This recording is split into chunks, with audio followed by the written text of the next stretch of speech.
Hola y bienvenidos a un vídeo más de la física de videojuegos. Si no habéis visto el anterior vídeo, estos vídeos son para poder entender los diferentes conceptos básicos que se aplican en la física de videojuegos. Hoy concretamente vamos a ver las colisiones. ¿De qué vamos a hablar concretamente? Pues vamos a hablar de qué son las colisiones, vamos a definir un poco y su aplicación en los videojuegos, veremos qué son las colisiones con respecto a las dos dimensiones y las tres dimensiones, y veremos los diferentes tipos de colisiones o algunos tipos de colisiones que podemos encontrar. Hay más. Vamos a ello. Vamos a ver. Cuando estamos en un videojuego, muchas veces interaccionamos con el entorno. Por ejemplo, ahí tenéis el GIF de Sonic, que es alcanzado y pierde todos los anillos de un enemigo. Por lo tanto, eso es una colisión. Aparte también de la colisión con respecto el jugador con el suelo, ¿vale? Para que cuando llega al suelo deje de aplicarse la gravedad, etcétera. Todo eso son diferentes tipos de colisiones que podemos encontrar. Hay que diferenciar entre lo que es la detección de la colisión y la respuesta de esa colisión. La detección es simplemente el hecho de detectar, de comprobar de que se aplica esa colisión. Luego veremos en función de diferentes casos, pues, qué se debe hacer, ¿vale? Pero en principio esto es una colisión, un ejemplo de colisión con respecto a Sonic. Perfecto. Vamos a ver más cosas. ¿Pero qué es una colisión? Una colisión es un evento que ocurre cuando dos o más objetos del juego entran en contacto. Por lo tanto, esto podemos detectarlo en función de cada objeto que puede tener diferentes formas. Normalmente se utilizan formas geométricas básicas para, por así decirlo, sea más fácil computacionalmente realizar esa acción, ¿no? Esa colisión. Por ejemplo, aquí vemos estos dos objetos que interaccionan. Estas formas que vemos que tienen, ¿vale? En este caso son rectángulos, se les llama cajas de colisión o hitbox. Define ese área de interacción. Cuando dos cajas colisionan, quiere decir que el objeto colisiona.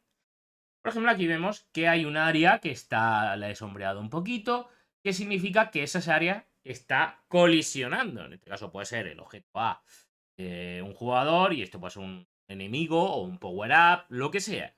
Pero son dos objetos que están interaccionando, porque tiene esa colisión. Perfecto. Vamos a ver. En otros vídeos hemos visto que hemos utilizado sobre todo, y en este caso también utilizamos bastante dos dimensiones, porque son fáciles de entender. Por ejemplo, vamos a ver qué son eso de las colisiones 2D con respecto a las colisiones 3D. Las colisiones 2D, pues, realmente son formas geométricas básicas, polígonos, cuadrados, círculos, y sirven para detectar en esas dos dimensiones que un objeto superpone a otro. Y las tres dimensiones en realidad son los mismos conceptos, pero que se aplica una dimensión más. Por ejemplo, ahí tenemos la colisión de dos volúmenes, en este caso dos cubos, cubos sencillos mostrados, pero que al final aplican los mismos conceptos. Vamos a ver los tipos de colisión. Por ejemplo, vamos a ver algunos de ellos. Existen más, pero vamos a ver algunos de los más básicos y más comunes que podemos encontrar e implementar. Por ejemplo, tenemos cómo detectar que un punto está dentro de un rectángulo. Eso es fácil. Podemos detectar que un punto está dentro de un círculo. Podemos detectar que un rectángulo superpone a otro rectángulo. O un círculo superpone a otro círculo. O un círculo superpone a un rectángulo.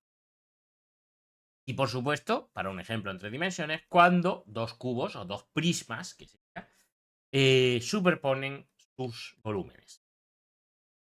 Vamos a empezar por el más sencillo. ¿Cómo detectamos que un punto está dentro de un rectángulo? Aquí os pongo lo que son las fórmulas matemáticas.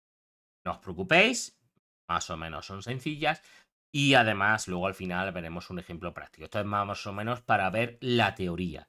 Bueno, la teoría dice que para detectar que un punto está dentro de un rectángulo, que el rectángulo tiene un punto inicial que sería este X e Y tiene un ancho y un alto. Para detectar este punto simplemente sumar a esas coordenadas X e Y el ancho y el alto. Ya está. Pues lo que hacemos es comprobar de que el punto está dentro de ese área de entre X más el ancho. Y lo mismo para la altura. Si está dentro de esos dos, quiere decir que está superpuesto y el punto está dentro de ese área. ¿Vale? Para el círculo, digamos que hay que hacer un poquito más.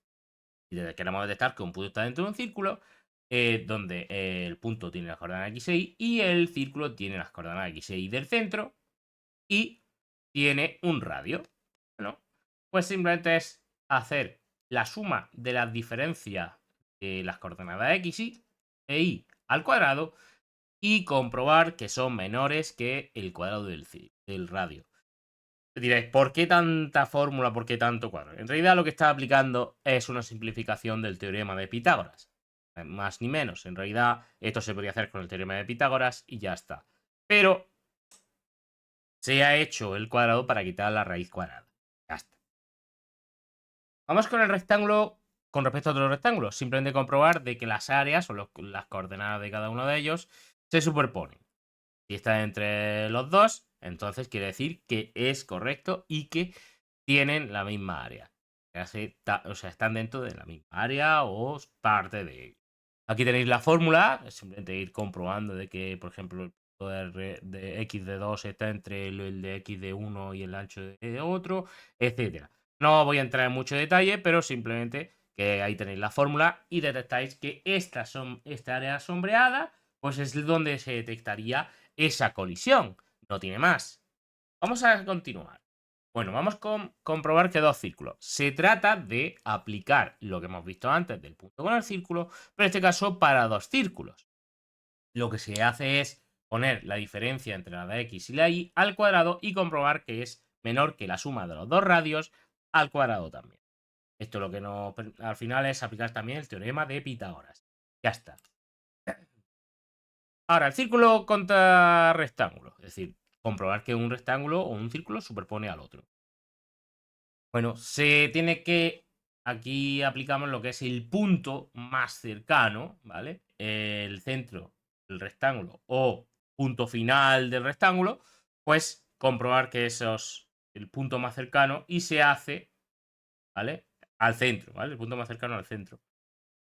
Y se hace la diferencia al cuadrado, la diferencia de cada uno de ellos al cuadrado y se comprueba con el radio al cuadrado. Al final esto es aplicar exactamente lo mismo que hemos visto antes, pero que sepáis un poquito cómo funciona. No os preocupéis si no entendéis algo, diréis, madre mía, con los números nos estamos volviendo locos. No os preocupéis, porque esto al final vamos a utilizar funciones que ya más o menos lo implementan, pero para que entendamos qué hay por debajo. Y por último, aplicando las tres dimensiones, para comprobar que dos cubos o prismas, por dicho, tienen exactamente la misma área o están superponiendo su área, se aplica lo mismo que hemos visto para los dos rectángulos, pero con una dimensión más. Por eso hay más comprobaciones. Pero al final es exactamente lo mismo. Entonces, echarle un vistazo a la fórmula, ahí tenéis los dos cubos que se están superponiendo. Simplemente que veáis cómo funciona. Por último, como es habitual, vamos a trabajar con C y Railib. Muchos me habéis dicho que por qué he utilizado tanto C. Simplemente porque Railib, por ejemplo, utiliza este lenguaje como base. No os preocupéis que los lenguajes que utilizo no hago programas extremadamente complejos. Sí estoy preparando sesiones de trabajar con otros lenguajes, sí lo he hecho en los directos, pero que estoy preparando sesiones para YouTube para trabajar con otros lenguajes como puede ser Python. ¿Vale? Entonces, vamos a ver el ejemplo. Lo tenéis ya preparado en GitHub. El proyecto simplemente es un cuadrado, que es el jugador que nosotros movemos, y que de ese cuadrado, dependiendo de si hay colisión o no, cambiará su color. Va a haber dos obstáculos. Un obstáculo que es otro rectángulo y otro obstáculo que es un círculo. Dependiendo de si superpone el cuadrado o superpone el círculo, cambiará de color el jugador para hacer una reacción. Bueno, pues en principio aquí tengo una estructura de datos para círculo, ya que el rectángulo sí viene incluido dentro de Railib, pero aquí lo tenéis, X e Y y el radio. Aquí tenemos una velocidad por defecto, que voy a utilizar el delta time para moverlo, que sea más suave, etc. Y aquí creamos los diferentes objetos. Tenemos el jugador, que es un rectángulo, el obstáculo rectángulo y el obstáculo círculo, que tenemos aquí todas sus coordenadas, X, por el círculo tenemos X, Y y radio. Tenemos X, Y ancho y alto y X, Y ancho y alto. Lo primero, aparte de obtener el delta time, pues lo que hacemos es recalcular las diferentes nuevas posiciones de cada uno de estos, bueno, del jugador, por así decirlo, ¿vale? Dependiendo si hemos pulsado arriba, abajo, derecha, izquierda, pues se calcula esa nueva posición. Vale. Entonces, ¿qué hacemos aquí? Bueno, lo primero que hacemos es comprobar que hay una colisión entre dos rectángulos. Hemos visto antes la fórmula completa. No hace falta implementar la fórmula usando RayLib, ya que dispone de funciones ya preparadas con esa fórmula o mejoradas, etc. Ya viene preparado, entonces no tengo que volver a implementar todo. Por lo tanto, con RayLib tengo esta función, setCollisionRect, que nos permite directamente implementar esa colisión.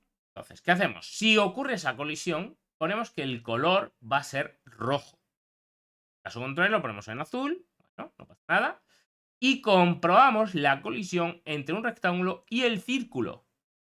Tanto también tiene esa función, también habrá otra de círculo, e incluso tiene para 3 dimensiones, diferentes figuras geométricas de 3 dimensiones y de 2 dimensiones. Eso lo podéis ver en la documentación de Riley. Por otro lado, bueno, pues si detectamos esa colisión entre el círculo y el rectángulo, pues tenemos que el color pasa a ser verde y si no, pues pasa a ser azul. Perfecto. Bien, ahora por aquí. ¿Cómo dibujamos? Pues simplemente dibujamos cada uno de los elementos y en el jugador establecemos el color que hemos puesto. Dependiendo de lo que hayamos puesto con el color, si es un jugador, si es el color que sea, etcétera, pues lo mostrará. Bien, y este ha sido más o menos el ejemplo. Vamos a volver un poco a nuestra presentación para terminar de ver todo lo que queríamos hacer. Volvamos a la presentación y vamos a ver qué conclusiones obtenemos. Lo primero, las colisiones son fundamentales para la interacción de videojuegos. Dado, existen tres tipos de colisiones, cada una con técnicas. La detección de colisiones es obviamente crucial para la jugabilidad, porque si no hay reacción, pues el juego es un poco soso. Y por último, pues implementar las colisiones correctamente mejora mucho la experiencia de jugador. Con esto, digamos, terminamos la presentación de lo que vamos a ver hoy. Os dejo unas cuantas referencias. Ya sabéis que tenéis siempre la presentación dentro de la descripción. Y quería, bueno, un poco dar las gracias a todos aquellos que habéis dado comentarios dentro de los diferentes posts que he puesto en estas fechas, que no he tenido una buena época, ya que perdí un familiar muy querido, que por eso me he tomado unos días más que justificados. Y por supuesto, daros las gracias de nuevo, ¿verdad? Voy a ir volviendo a hacer vídeos y un poco los directos para un poco distraerme y poder ir superando poco a poco esta mala racha. Más me despido y hasta la próxima. ¡Hasta luego!